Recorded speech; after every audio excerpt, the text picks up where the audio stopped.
નમસ્કાર મિત્રો, option trader Gujarati new learning વિડીયોમાં સૌ મિત્રોનું હાર્દિક સ્વાગત છે. તો કેવું રહ્યું તો મિત્રો શુક્રવારનું ટ્રેડિંગ સેશન? મોસ્ટ ઓફ આપણા પ્રેડિક્શન મુજબ માર્કેટ હતું. આપણે વિડીયોની અંદર ચર્ચા કરી હતી કે ભાઈ 26,169 આની નીચે માર્કેટને આ લેવલ સુધી આવવું પડે. ક્યાં સુધી? તો કે 26,074. તો એક્ઝેક્ટ એ એરિયામાં માર્કેટ આવ્યું ને ત્યાંથી બાઉન્સ બેક અને ફરી પાછું એ જ લેવલેથી શું આવ્યું તો કે રિજેક્શન. બરાબર.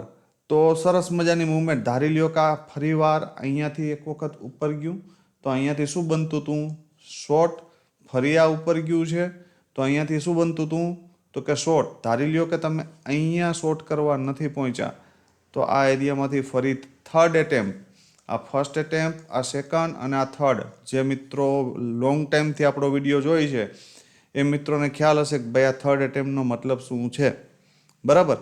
તો સરસ મજાની મૂવમેન્ટ. એક ઉપરથી અહીંયા ડાઉનની મેળી, ફરી અહીંયાથી આ અપની મેળી અને ફરી પાછી આ ડાઉનની. એટલે 3 મૂવમેન્ટ આપણે જોવા મળી. સરસ મજાની. પ્રીમિયમ ઉપર નજર નાખી લે કે ભાઈ એમાં શું જોવા મળ્યું હતું. બરાબર. પ્રીમિયમનો ચાર્ટ કોલનો. કોલના પ્રીમિયમની અંદર ક્લીન ચર્ચા આપણે કરી હતી કે ભાઈ આ પ્રીમિયમ જો ગેપ અપ ઓપન થાય, કેવું? જો ગેપ અપ ઓપન થાય તો પછી ઉપરના આ બધા ટાર્ગેટો જોવા મળશે. પણ આ પ્રીમિયમ કેવું ઓપન થયું? તો કે ગેપ ડાઉન. કયા લેવલ ઉપર? 43ના લેવલ ઉપર. તો આ પ્રીમિયમે શું કર્યું કે અહીંયાથી એક વખત બાઇંગ આવ્યું અને 65-70ની આજુબાજુ વન વેની અંદર ગયું પણ આ પોઝિશનલ ટ્રેડ બને નહીં. રીઝન એ છે કે અહીંયા સેકન્ડ કેન્ડલ હોલ્ડ મારવી જોઈએ, પણ એ સેકન્ડ કેન્ડલ કેવી છે? તો કે રેડ છે. બરાબર. કોલના પ્રીમિયમમાં જ્યારે કોઈ 15 મિનિટની કેન્ડલ ક્લોઝિંગની નીચે ક્લોઝ થાય છે ગઈકાલના, તો પછી કોલના પ્રીમિયમને ડીપ આવવાની રાહ જોઈ શકાય. બરાબર. તો અહીંયા માર્કેટે સપોર્ટ લીધો નહીં, સ્વિંગ ક્રિએટ થયો નહીં, તો ડાયરેક્ટ જઈ શકાય નહીં. માર્કેટમાં સ્વિંગ ક્યાં ક્રિએટ થયો? અહીંયા. અને ક્રિએટ થયા પછી માર્કેટ તમને ડીપલી લેવા પણ મળ્યું અહીંયા. તો અહીંયા એક સરસ મજાની એક કોલમાં નાની એવી મૂવમેન્ટ હતી. જે મિત્રો પાસે નોલેજ છે એના માટે. બાકી કોલની અંદર આ એક મૂવમેન્ટ સિવાય બીજી કોઈ હતી નહીં. હવે જોઈ લઈએ પુટનું પ્રીમિયમ કે પુટમાં કઈ જગ્યાએ ઓપોર્ચ્યુનિટી હતી. પુટનું પ્રીમિયમ હતું ભાઈ 26,200નો પુટ. હવે આ પ્રીમિયમમાં આપણે ક્લીન એવી ચર્ચા કરી હતી કે એક 15 મિનિટની કેન્ડલનું ક્લોઝિંગ 117ની ઉપર આવે. કોની ઉપર? 117ની ઉપર આવે તો પછી રિટેસ્ટ ઉપર જઈ શકાય. કયા લેવલ સુધી? તો કે 152 અને 191. બરાબર. તો સરસ મજાના ટાર્ગેટ. બરાબર. કેમ કે આમાં એવું આપણે ચર્ચા કરી હતી કે ભાઈ 117 આ એરિયામાં ક્યાંક ઓપન થઈ જાય ને. બરાબર. તો પછી જો આ લેવલ ઉપર નીચે આવે ને તો કામનું, પણ એવું થયું નહીં. બરાબર. એનું રીઝન શું હતું કે માર્કેટ કેવું થયું હતું? તો કે આ premium heavy gap up open થયું હતું.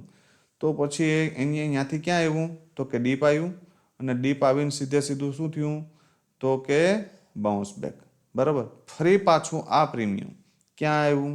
તો કે આ જગ્યા પર, આ ક્લોઝિંગની નિયર બાય, અને એ જગ્યા ઉપર સપોર્ટ લે અને સીધું ક્યાંય ગયું? તો કે 152ના લેવલે. ધારી લ્યો કે આ ટ્રેડ તમે મિસ કર્યો છે તો ફરી અહીંયા આવ્યો ને અહીંયા આ જે બે હેમર બની છે ને તો અહીંયા એટેમ્પ મારી શકાતો હતો, કેમ કે આ નાનો એવો સ્ટોપ લોસ હતો અને પહેલો ટાર્ગેટ આ ને બીજો આ ડે હાઈ.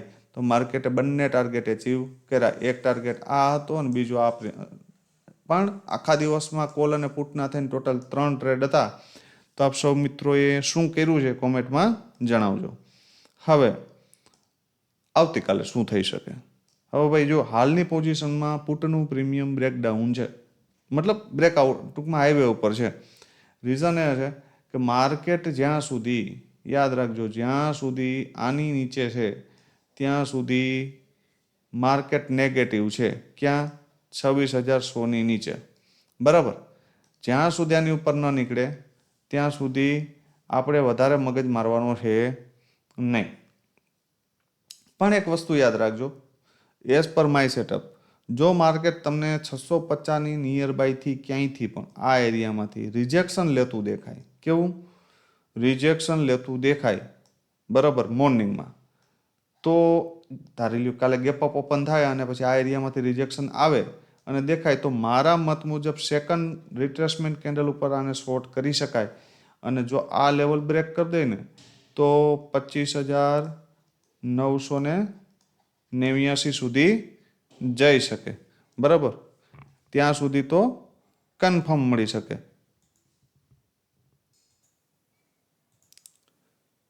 હવે ક્લીન વસ્તુ છે કે ભાઈ માર્કેટ ધારી લ્યો કે ગઈકાલે થોડું ફ્લેટ ઓપન થાય, કેવું ફ્લેટ આ એરિયામાં ક્યાંક, અને અહીંયા જો થોડો ટાઈમ પાસ કરે અને પછી અહીંથી આમ ઉપર નીકળવાનો પ્રયત્ન કરે ને તો અહીંયા સુધી જઈ શકે, કોલની અંદર એક ટ્રેડ મળી શકે. આ બીજી કન્ડિશન, આ એરિયા સુધી, બરાબર. થર્ડ કન્ડિશન કે માર્કેટ આની નીચે ઓપન થાય, ક્યાં ગેપ ડાઉન અહીંયા, બરાબર, તો અહીંયાથી પછી હવે શોર્ટનું ડાયરેક્ટ વિચારવું નહીં, તો પછી એક પુલબેકની રાહ જોશું ને પછી આપણે ડાઉન માટે વિચારશું. આ લેવલની નીચે માર્કેટ બિયરિશ છે 26,053. પણ એક વસ્તુ યાદ રાખજો, 26,053ની નીચે 26,990 એટલે કે 26,000નું રાઉન્ડ લેવલ, એ પણ તમને 50 પોઈન્ટ નીચે સપોર્ટ ક્રિએટ થતો દેખાશે. એટલે નીચે ટાર્ગેટ બહુ નાના છે, એટલે ડાયરેક્ટ ડાઉનમાં સીધા જવું નહીં. આ મગજમાં ક્લિયર રાખજો. હવે જોઈ લઈએ એક કોલનું પ્રીમિયમ અને એક પુટનું પ્રીમિયમ. કોલનું પ્રીમિયમ છે ભાઈ 26,200નો કોલ. શું થઈ શકે આમાં? હવે જો ભાઈ હાલની પોઝિશનમાં આ પ્રીમિયમ બ્રેકડાઉન છે. ક્યાં સુધી? જ્યાં સુધી 58ની ઉપર સસ્ટેન ન થાય ત્યાં સુધી. એક 15 મિનિટની કેન્ડલનું ક્લોઝિંગ 58ની ઉપર આવે અને ફરી તમને આ પ્રીમિયમ ડીપ મળે, બરાબર, યા તો આ 50 ક્લોઝિંગ છે ત્યાં અથવા તો એનાથી નીચે આ લેવલની આજુબાજુ, તો એન્ટ્રી કરી શકાય અને ફર્સ્ટ ટાર્ગેટ 89 માટે બેસી શકાય. એનાથી ઉપર જાય તો 100 અને 111, આ 3 ટાર્ગેટ માટે જઈ શકાય. પણ કન્ડિશન એક 15 મિનિટની કેન્ડલનું ક્લોઝિંગ 58ની ઉપર આવવું જોઈએ. આ પ્રીમિયમ 38ની નીચે જાય તો આપણે એને હપ્તે હપ્તે ભૂલી જશું. સેકન્ડ કન્ડિશન, આ પ્રીમિયમ ગેપ અપ ઓપન થાય, કેવું ધારી લ્યો કે આ એરિયામાં જ ક્યાંક ઓપન થઈ ગયું 110 111ની આજુબાજુ અથવા તો આ 90ની આજુબાજુ, તો પછી એને યા તો આ 58ને સપોર્ટ લેવા દેજો અથવા તો ધારી લ્યો કે આ એરિયામાં ઓપન થયું તો પછી 89 અથવા તો આ એરિયામાં ક્યાંક વચ્ચેના ગાળામાં ક્યાંય સપોર્ટ લેતું દેખાય લગભગ 75થી 80ની આજુબાજુ, બરાબર. ધારી લ્યો કે અહીંયા જ ઓપન થયું તો પછી અહીંયાથી આટલા સુધી જ આવશે અને અહીંયાથી બાઉન્સ બેક કરવાનો પ્રયત્ન કરશે. ક્યાં સુધી? તો કે 154 સુધી. પહેલો ટાર્ગેટ જે હાઈ હોય તે અને બીજો 154, બરાબર. આટલું ક્લિયર રાખજો. અને આની ઉપર જાય તો 197 સુધી જઈ શકે. હવે જોઈ લો લાસ્ટ પ્રીમિયમ કે ભાઈ આમાં શું થઈ શકે. હવે પુટનું પ્રીમિયમ છે 26,000નો પુટ, 26,000નો PE. શું થઈ શકે ભાઈ આમાં? તો ભાઈ થવા માટે આ પ્રીમિયમમાં જો મોર્નિંગમાં તમને આ એરિયામાં સપોર્ટ લેતું દેખાય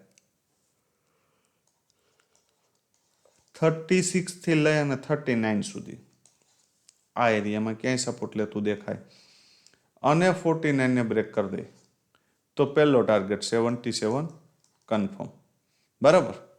અને 77ની ઉપર નીકળે તો 102 124 અને 142 સુધી જઈ શકે. કન્ડિશન એ કે મોર્નિંગમાં આ જે લેવલ છે ને 36નું એ બ્રેક થવું જોઈએ નહીં, એની નીચે વીક પણ જવી જોઈએ નહીં. આ મગજમાં ક્લિયર રાખજો. અહીંયાથી સપોર્ટ લેતું દેખાય 49ને બ્રેક કરી દે તો 77 સુધી જઈ શકે. 77ની ઉપર સ્ટેપ બાય સ્ટેપ 102 124 અને એનાથી ઉપર જાય તો 142 સુધી જઈ શકે. આ ક્લિયર કન્ડિશન. સેકન્ડ કન્ડિશન કે આ પ્રીમિયમ ગેપ અપ ઓપન થાય તો એને એવોઇડ કરવું ડાયરેક્ટ. ધારી લ્યો કે આ એરિયામાં ક્યાંક ઉપર ઓપન થઈ જાય, બરાબર, તો એને એવોઇડ કરવું અને ક્યાં આવવા દેવાનું? ડીપ 77ની નિયર બાય. અને અહીંયા ક્યાંક સપોર્ટ લેતું દેખાય તો એન્ટ્રી કરી શકાય. 102 ને બ્રેક કરી દે ને તો 124 142 આવી શકે ને એનાથી ઉપર જાય તો 175. આ બે કન્ડિશન સાથે કામ કરી શકાય. તો શુક્રવારના ટ્રેડિંગ સેશનમાં આપ સૌ મિત્રોએ શું કર્યું છે કોમેન્ટમાં જણાવજો, અને અમારા વિડીયો દ્વારા આપ સૌ મિત્રોને કેટલું શીખવા મળે છે, બરાબર, અને કન્ટિન્યુ ગ્રીનમાં કેટલા મિત્રો રહે છે.